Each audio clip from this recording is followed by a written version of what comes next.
Dan saya khawatir saudara melihat negara kita ini, saya khawatir. Ini kalau terus menerus dibiarkan begini, Indonesia bisa bubar.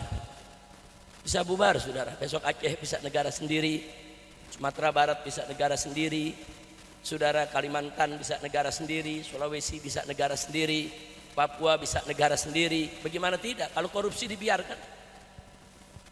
Dikit-dikit yang dipikirin bagaimana ngambil pajak, dikit-dikit yang dipikirin negara untuk ngambil pajak. Saudara, dalam ilmu sosial politik yang pernah disampaikan oleh Ibn Khaldun rahimahullah, seorang filosofi besar dalam bidang sosial politik, saudara, kalau negara sudah bergantung kepada pajak, saudara, itu tanda atau indikasi kuat kalau negara itu sedang bangkrut.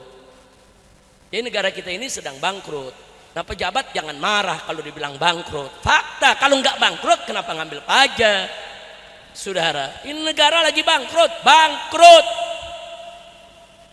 Saudara, dulu di zaman Orde Baru, zamannya Pak Harto, saudara, Pak Harto tuh bikin BUMN.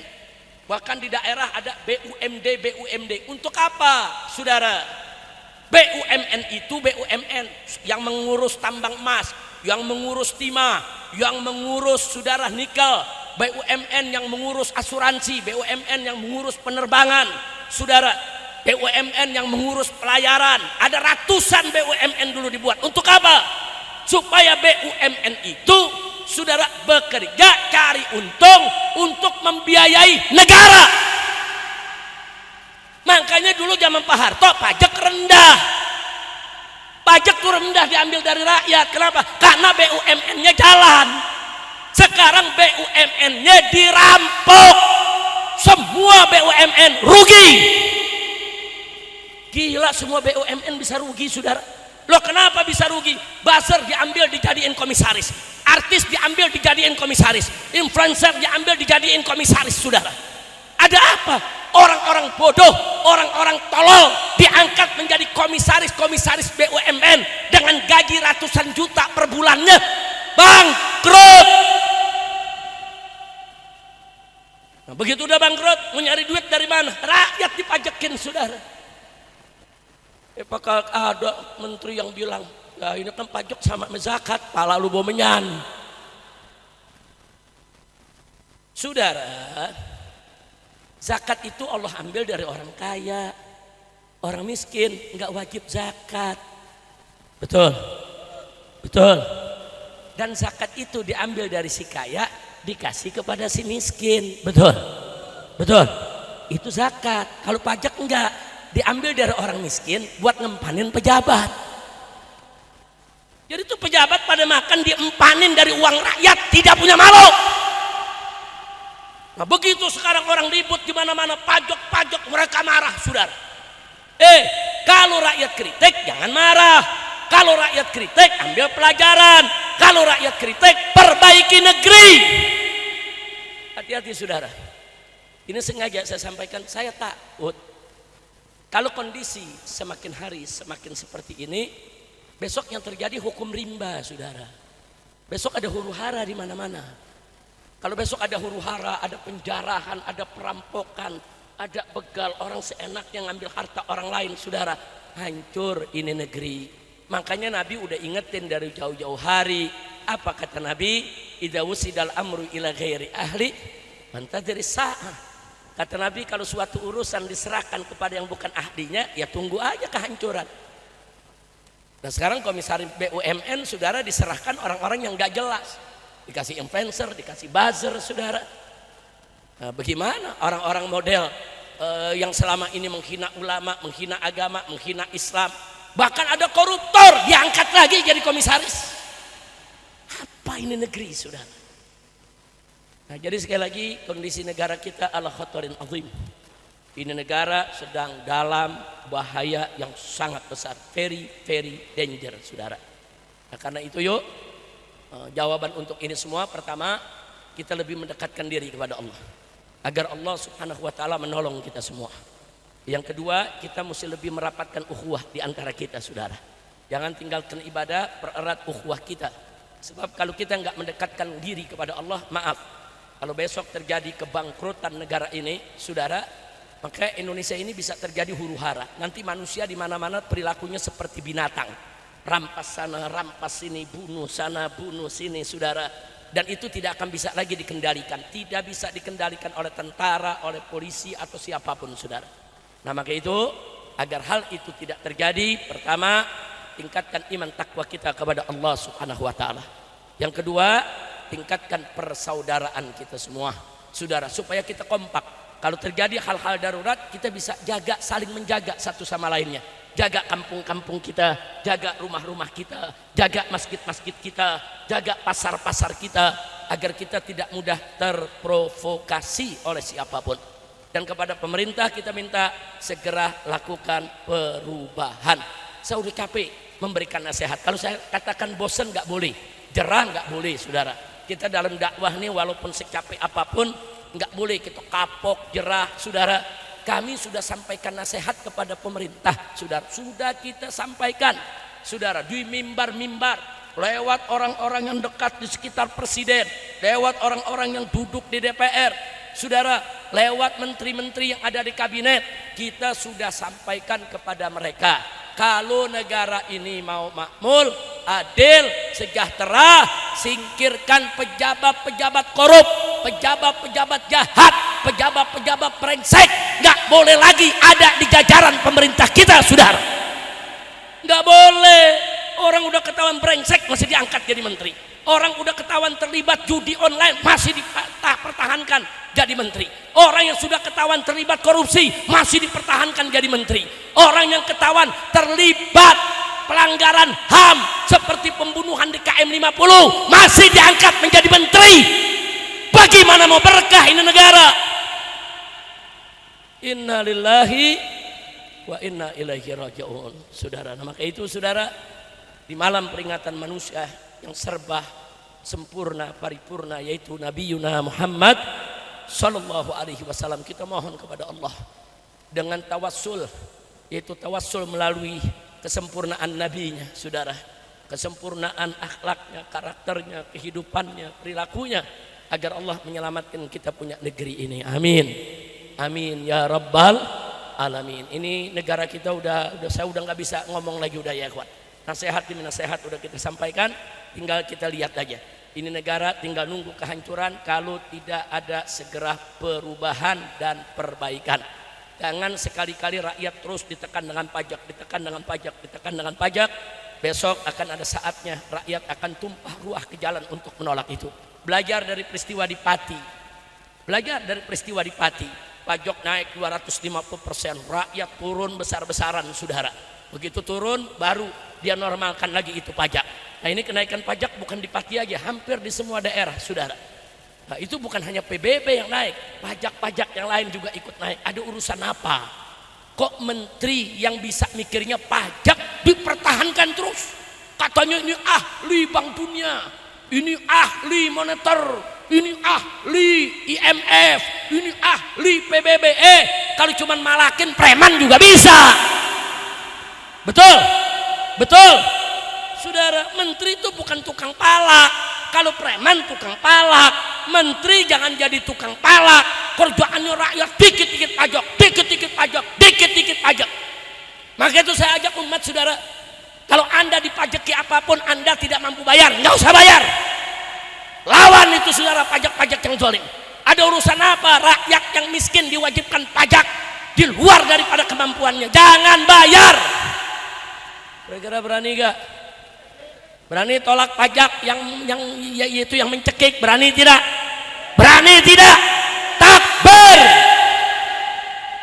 Maka itu semua gerakan-gerakan anti kenaikan pajak saya dukung di seluruh Indonesia, saya dukung, saudara. Bukan, itu bukan mengada-ngada, bukan, saudara. Jadi kadang-kadang saya kalau begini, saudara, jadi ingat dulu, saudara, Anda tahulah saya dulu bagaimana berseberangannya dengan Gus Dur, saudara, dalam urusan-urusan pemikiran liberalnya. Tapi dalam urusan politik Gus Dur banyak benernya, saudara. Dulu Gus Dur bilang apa? DPR MPR itu kan kayak taman kanak-kanak, bubarin aja itu. Emang betul, kenyataannya sekarang DPR MPR kayak taman kanak-kanak. Saya mau tanya, kalau DPR MPR kayak taman kanak-kanak, pertahankan atau bubarkan? Pertahankan atau bubarkan? Betul. pernah ditanya sama wartawan, Gus bagaimana nih kalau DPR udah nggak bener? Ya sudah, kalau udah banyak tikusnya bakar aja. Wartawan tanya, Gus masa rumah banyak tikus, bukan tikusnya aja yang diusir, masa rumahnya yang dibakar? Ya habis bagaimana kalau gedungnya isinya udah semua tikus? Ya, jujur aja ngelihat dari soal ini, Gus Dur benar tidak? Benar tidak? Benar sudah. Fakta, bahkan Gus Dur pernah bicara, jangan percaya itu densus-densusan, itu sandiwara, itu sinetron itu, pura-pura tuh ada teroris, sebetulnya cuma mau cairkan bantuan aja. Seorang Gus Dur berani mengatakan begitu, saudara. Fakta memang terjadi dan kita alami. Jadi mereka banyak main sinetron, bersandiwara, main drama. Ini ngatur negara. Ini bukan panggung sandiwara. Ini negara yang rakyatnya ada 275 juta. Ini negara, atur yang betul. Mengatur negara, saudara, bukan dengan ucapan, bukan hanya dengan kata-kata, bukan dengan retorika. Atur negara dengan kebijakan-kebijakan yang melindungi rakyat, yang membela rakyat, yang mensejahterakan rakyat, dan yang menyelamatkan negara Republik Indonesia. Betul? Takbir. Shallu ala Nabi. Saya pikir cukup itu saja yang saya mau sampaikan, saudara. Saya hanya ingin menyampaikan, hati-hati, jaga diri, rapatkan barisan, perkuat persatuan, saudara. Pertahanan keamanan rakyat semesta yang disebut Hankam Rata itu kita mesti mulai lagi di kampung-kampung kita. Jangan sampai terlambat, begitu ada chaos, begitu ada huru hara, nanti orang yang nggak salah jadi korban, saudara. Jadi jaga kampung masing-masing, jaga rumah masing-masing, saudara, jaga. Itu yang nggak bisa mengharapkan aparat yang jaga kita. Jangan mengharapkan aparat, saudara. Kadang-kadang kita hilang kambing, lapor aparat, bayarnya pakai kebo. Bukan mungkin ketemu, mungkin rugi, betul? Betul. Nah ini fakta, saudara. Nah makanya saya sudah katakan berkali-kali, kalau polisi mau benar, Kapolrinya ganti, saudara. Banyak orang menghina agama, menghina ulama, saudara, menghina habaib. Kita laporkan ke Mabes Polri, nggak diproses. Ini Kapolri macam apa, saudara? Di Jawa Tengah, saudara, ada gerombolan yang selalu kerjaannya membubarkan pengajian. Terang-terangan mereka bergerombol, pakai senjata, bubarin pengajian di mana-mana, nggak ditangkap. Apa ini program Polri sehingga Kapolrinya diam? Makanya tadi saya katakan, jaga kampung kita masing-masing, saudara. Kalau penjahat ini sudah berkolaborasi dengan pejabat, mau apa lagi kalau bukan kita lawan mereka? Karena kalau pejabat sudah berkolaborasi dengan penjahat, masyarakat yang akan jadi korbannya, saudara. Ada apa? Peristiwa Pemalang umpamanya, saudara. Jelas kok yang melakukan siapa. Dari seminggu sebelumnya mereka udah ngancep. Mereka keliling bawa senjata. Enggak ditindak. Dipanggil sama polisi aja enggak. Saudara, apa? Panitia diancam, saudara, semua warga diancam, apa? Saudara, makanya begitu saya tanya kepada panitia, Anda undang saya, Anda berani? Kalau nanti dilarang polisi bagaimana? Tetap kita adakan, Habib. Ini udah kesepakatan warga kami.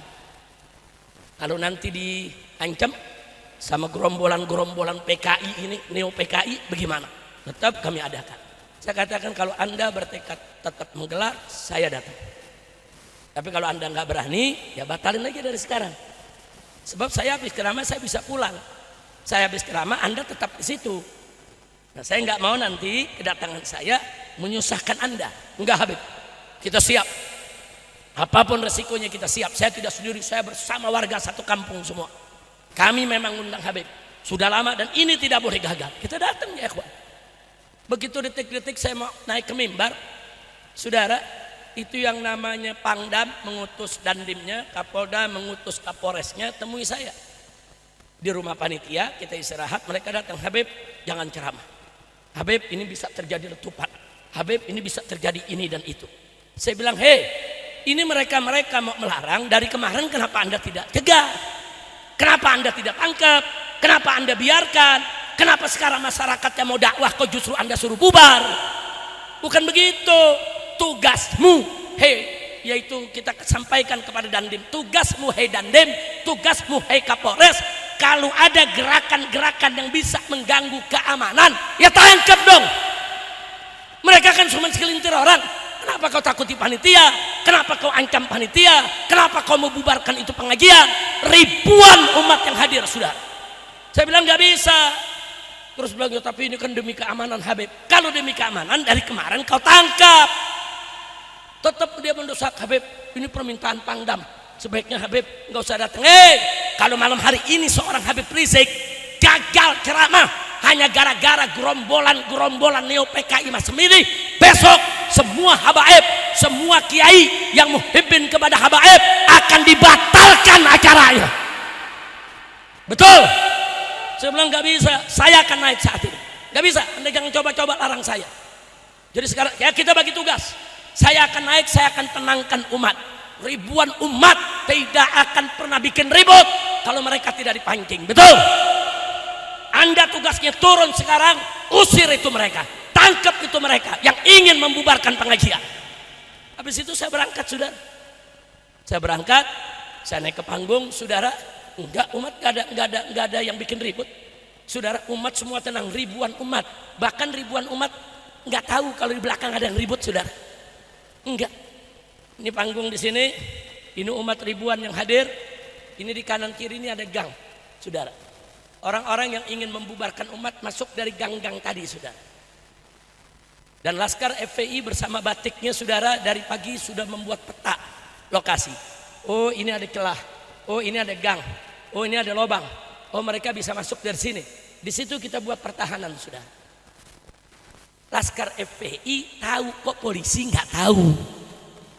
Laskar FPI tahu di mana nih neo PKI bakal masuk, saudara. Kok tentara nggak tahu?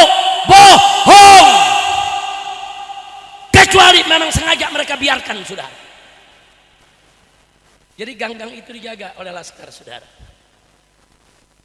Nah, begitu acara berjalan, saya punya menantu ceramah bersama Kiai Awid Masyuri. Mereka mulai melempari batu ke jamaah, tapi batunya nggak nyampe. Kenapa? Karena gang itu sudah dijegat, saudara, oleh Laskar. Jadi sambitan mereka tuh nggak mampu sampai ke jamaah, sehingga jamaah nggak tahu kalau mereka dilempari batu. Jamaah nggak tahu kalau mereka ini mau dikejar, mau dibubarkan, mau dipentungi, saudara. Jamaah tetap tertib, ikut selawatan, ikut dengar pengajian, saudara. Jadi seperti tidak ada apa-apa. Subhanallah, luar biasa kerjaan Laskar, luar biasa, saudara. Rapi. Nah, karena mereka marah, nyambit batu nggak nyampe, nah mereka timpuk Laskar. Nah, Laskar ditimpuk, saudara, ikan bawal buah terong dijual gue borong. Betul? Diubar sama Laskar, saudara, dihantam. Nah, ternyata begitu dihantam, saudara, banyak yang tumbang, pecah kepala aja, saudara, masuk ICU, katanya udah kebal semua. Jadi mereka, wah, action, saudara, kami udah apa namanya, udah dijampi lah, pakai ilmu kebal senjata tajam. Bener, kebal dari senjata tajam, tapi nggak kebal dikeprok me batu. Alhamdulillah, besok ada ilmu kebal dikeprok batu, saudara. Nah, akhirnya mereka lari pontang panting, luka. Nah, begitu luka, besoknya lapor polisi, kami dianiaya oleh FPI. Kami digebuki oleh FPI. Kami banyak yang luka oleh FPI. Pala lo bomenyan. Tengeng. Dia ngajakin berantem, dia babak belur lapor polisi. Enggak. Cengeng enggak. Laskar juga ada yang luka. Saya bilang Laskar gak luka. Enggak cengeng. Kita luka. Wah, ini resiko perjuangan. Enggak ada kita pakai lapor-lapor polisi, saudara. Nggak ada, mereka pakai lapor polisi, pakai dilayanin sama polisinya. Iya, emang lu kong kali kong. Kira-kira jelas gak? Nah, sekarang saya mau tanya, kalau kondisi seperti ini dibiarkan bahaya tidak? Bahaya, saudara. Makanya tadi saya bilang bikin barisan masing-masing di kampung masing-masing, saudara. Jadi kalau besok Anda bikin pengajian ada kelompok-kelompok ini mau bubarin, lawan, jangan biarkan mereka membubarkan pengajian kita. Betul? Siap lawan tidak? Siap lawan tidak? Takbir. Sallu ala nabi. Lawan, saudara, urusan apa nggak dilawan? Nah kalau nggak dilawan besok-besok mereka bubarin semua. Jangan dibiarkan. Ini kelompok kurang ajar ini saudara. Ini kelompok kurang ajar. Saudara udah gitu banyak artis terlibat saudara ikut-ikutan. Udah gitu ada artis yang ngaku wali Allah lagi. Dari mana lu wali Allah? Astagfirullahaladzim. Mudah-mudahan Allah menyatukan kita semua. Ada yang nasihati saya, Habib Rizik, jangan mau diadu domba. Yang mau diadu domba siapa? Saya bukan diadu domba, diserang. Bukan diadu domba, saudara. Kita mau ceramah, diserang. Saudara, begitu mobil saya masuk dari ujung sana, mau ke panggung, saudara, itu mereka terus berusaha menyerang untuk sampai ke mobil saya, untuk bisa menimpuk atau apa saja. Cuman nggak bisa, nggak berhasil. Karena pertahanan askar begitu kuat, begitu bagus, begitu efektif, saudara. Mereka berusaha, kalau sampai jebol saudara, kemudian mereka pentung itu masyarakat, bubar itu pengajian. Banyak anak-anak, banyak perempuan, ada nenek-nenek, ada kakek-kakek. Kita bayangkan kalau terjadi kepanikan, berapa banyak yang akan jadi korban. Polisi tahu, tentara tahu, kenapa kalian diam? Jangan, saya sudah sampaikan ke Pak Dandimnya, Kapolresnya, apa ya? 40 tahun saya ceramah, saya keliling Indonesia kemana tempat, dalam sampai luar negeri, nggak pernah tuh habis tablik akbar ribut, nggak pernah. Habis tablik akbar, saudara ada foto-foto sama panitia, salaman pelukan dengan para ustadznya, jamaahnya makan kebuli yang disediakan, saudara. Kadang-kadang ada hidangan, kita nggak pernah ribut. 40 tahun saya ceramah nggak pernah ribut. Kenapa kali ini ribut? Ya karena diganggu. Dan gangguan ini kita punya rekamannya. Mereka membunuh saya. Habisi Habib Rizik. Tolok matanya Habib Rizik. Bunuh Habib Rizik. Dipikir kita bakal lari. Oh enggak saudara. Enggak. Datu-datu kami saudara dulu berjuang di medan Allah subhanahu wa ta'ala. Dari mulai Nabi. Bagaimana Nabi diracun. Bagaimana Nabi saudara mau dibunuh. Bagaimana Nabi mau diperangi. Kemudian datang Sayyidina Ali, bagaimana beliau matinya dibunuh. Datang Sayyidina Hasan, bagaimana Sayyidina Hasan diracuni. Datang Sayyidina Husain, bagaimana Sayyidina Husain sekeluarga dibantai. Jadi kalau Ahlul Bait, saudara, difitnah, dicaci maki, dimusuhi, dihina, dibunuh, diracun, dibantai, itu udah biasa, saudara. Itu tantangan di dakwah. Jangan takut-takuti kami dengan itu semua, ya kawan. Nah karena itu sekali lagi tolong saya minta seluruh umat Islam dimanapun anda berada, bikin barisan-barisan di kampungnya masing-masing. Pokoknya kalau di mana saja, di Pulau Jawa ataupun di pulau lainnya, kalau ada kelompok-kelompok yang suka membubarkan pengajian atau mengganggu kiai, mengganggu habaib, atau mengganggu masjid, atau mengganggu pesantren, lawan. Jangan biarkan mereka ada di tengah-tengah kita. Setuju tidak? Siap lawan mereka, siap habisi mereka. Takbir, sallu ala nabi.